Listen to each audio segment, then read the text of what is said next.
All right, so continuing my preseason top 25, today we're taking a look at number 18. I'm going to be releasing one of these every day. I'll put the link at the end of the video to that playlist. At number 18, I have LSU. All right, LSU admittedly is a little bit of a question mark, so this could end up being way too high or way too low. Now, Brian Kelly, their head coach, I would say has earned the benefit of the doubt. Like he's going to have success, I would say, no matter what.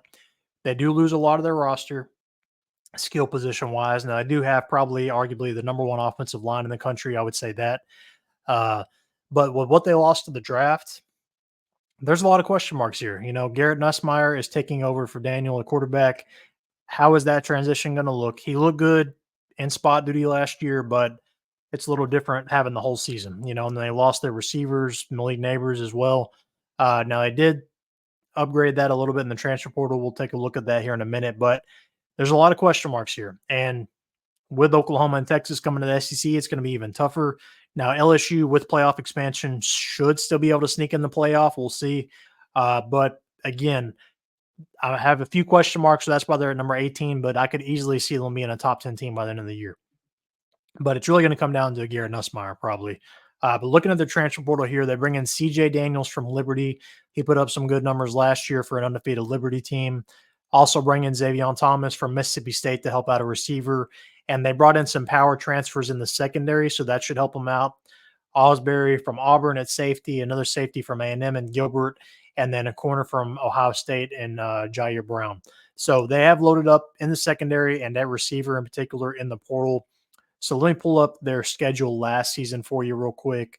Then we'll look at their schedule this year. But last season, they lost Florida State at the beginning of the year, but Florida State admittedly, was, a borderline playoff team. They went undefeated.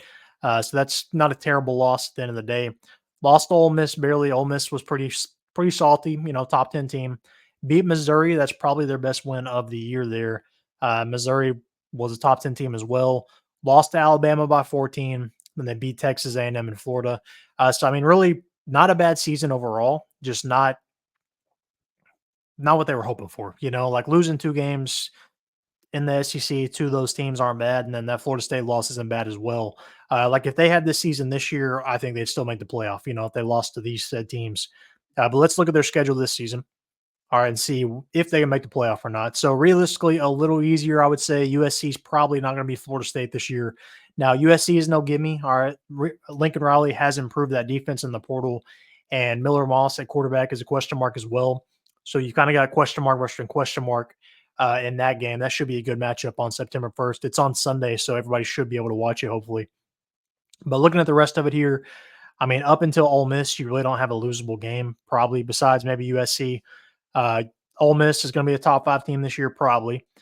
At Texas A&M, that's not going to be easy, but I think LSU should be more established. They should beat A&M. Then Alabama. I think Oklahoma should be down this year. They lost Dillon Gabriel. So really Alabama, I would say Ole Miss and USC are the 3 games there. And if they beat USC and only lose to Bama and Ole Miss, LSU's getting in the playoff, regardless of how good they are, I think. So I think LSU could easily be a college football playoff team this year, even though they're starting at number 18 for me. Like I would not be shocked if they only lose those 2 games, because USC, as you can see, is ranked lower for me. Texas A&M is in my honorable mention. So in my opinion, they're going to be favored in every game besides Alabama and Ole Miss. So I could easily see them sinking in the playoff. But what do you think LSU this season? Are they going to be any good? Let me know. Comment down below. Make sure to like this video and subscribe.